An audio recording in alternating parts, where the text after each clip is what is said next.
बहुत जल्दी हमास के कई बड़े नेता और उनके कई धुरंधर लड़ाकू मारे जा सकते हैं, क्योंकि इजराइल के निशाने पर हैं गाजा पट्टी में मौजूद हमास की भूमिगत सुरंगें और वहां मौजूद उनके बंकर। दरअसल इजराइल को यह पता चल गया है कि हमास ने गाजा पट्टी में पिछले कुछ महीनों के दौरान और पिछले कुछ सालों के दौरान कई बड़े बंकर और सुरंगें तैयार की हैं।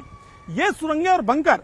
कुख्यात आतंकवादी संगठन अल-कायदा और तालिबान की तर्ज पर तैयार की गई हैं। और सबसे बड़ी महत्वपूर्ण बात यह है कि इन सुरंगों को बनाने का आइडिया हमास के दिमाग में वियतनामी सैनिकों के उस वारफेयर युद्ध से आया जब वो जंगल में रहकर युद्ध कर रहे थे और वहां उन्होंने खुद के बचाव के लिए अंदरूनी सुरंगें तैयार की थी। लेकिन उन सुरंगों में और इन सुरंगों में या तालिबान की सुरंगों में ये फर्क है, जो आधुनिक हमास ने जो सुरंगें बनाई हैं इसमें तमाम आधुनिक सुख सुविधाएं मौजूद हैं। गाजा पट्टी में ये सुरंगें कई जगहों पर मौजूद हैं जो एक दूसरे से इंटरकनेक्टेड भी हैं। सबसे महत्वपूर्ण बात यह है कि जो महत्वपूर्ण जानकारी सामने निकल कर आ रही है उसके मुताबिक गाजा पट्टी के कई ऐसे इलाके हैं जो इजराइल से जुड़ते हैं और उनके निकास द्वारों पर इन सुरंगों के मुहाने खुलते हैं। साथ ही ये जो सुरंगें हैं ये तमाम हमास की जो पोस्ट हैं जहां पर उनके लड़ाकू तैनात रहते हैं उन हमास की पोस्टों से भी जुड़ी हुई हैं। और सबसे और एक महत्वपूर्ण बात कि इन तमाम सुरंगों और बंकरों के अंदर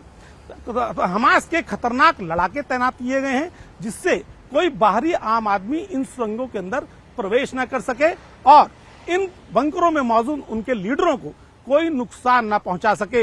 इन बंकरों में कुछ बंकर अत्यधिक आधुनिक हैं जहां पर हर तरह की सुख सुविधाएं मौजूद हैं, जबकि कुछ बंकर ऐसे हैं जो पिछले कुछ महीनों के दौरान ही तैयार किए गए हैं, जहां जो फोटो इंटेलिजेंस इजराइल की इंटेलिजेंस के हाथ लगे हैं उनमें साफ तौर पर देखा जा सकता है कि इन बंकरों में कुछ जगहों पर अभी भी बोरे पड़े हुए हैं, जबकि कुछ बंकर बहुत ही आधुनिक हैं जहां पर लाइटिंग की व्यवस्था भी की गई है, यानी वहां पर पर्याप्त मात्रा में लाइट भी है और अन्य सुविधाएं भी हैं। साथ ही जो फोटो इंटेलिजेंस के हाथ लगे हैं उनमें स्पष्ट तौर पर दिख रहा है कि इन सुरंगों के अंदर पूरी तरह से सुरक्षा व्यवस्था दी गई है, जिससे यदि कोई आदमी गलती से इस सुरंग के कहीं किसी निकास द्वार के जरिए या आने वाले द्वार के जरिए अंदर चला भी जाए तो इन लड़ाकों के हाथ पड़ जाए और उन बंकरों तक ना पहुंच सके जहां पर इनके नेता मौजूद हैं। एक बड़ी बात यह भी सामने आ रही है कि इन बंकरों में मौजूद जो नेता हैं वो वहां रहकर अब इजराइल के खिलाफ प्लानिंग कर रहे हैं। वो बता रहे हैं वहां बैठकर अपने लड़ाकों को किस तरह से आगे उनको अपनी रणनीति बना के युद्ध लड़ना है।